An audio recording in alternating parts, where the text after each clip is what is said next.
you went viral on Twitter, basically calling out the hypocrisy, rightfully so, of some members of Congress storming the Department of Education in DC. Let's talk more about that.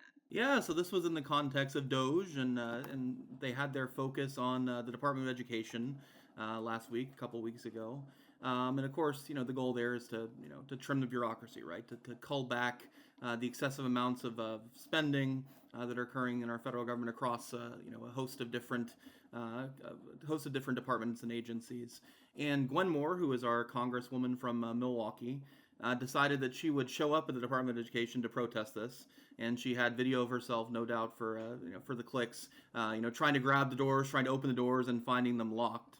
And my question was essentially, you're angry about this, right? And you can disagree with Doge, you can disagree with federal policy, but what drove you to the Department of Education was this anger at trying to cull the bureaucracy, and yet you represent the city of Milwaukee, which on the most recent round of the NAEP had the largest racial achievement gaps in the country. And this wasn't a new phenomenon. This has been the phenomenon for the last several NAEPs, going back to at least, I think, 2018, where Milwaukee has the largest racial achievement gaps in the country, where proficiency on our state exams is under 20% continually.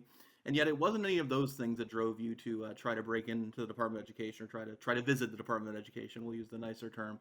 It was the fact that we're trying to cut some of the bureaucratic waste that's happening in the department, and that makes me pretty angry, right? Where were you for the past couple decades, watching the city fail, watching all these education alternatives that we do have in Milwaukee. We're thankful to have folks trying to cut those off at the knees, so they couldn't be available to families in the city.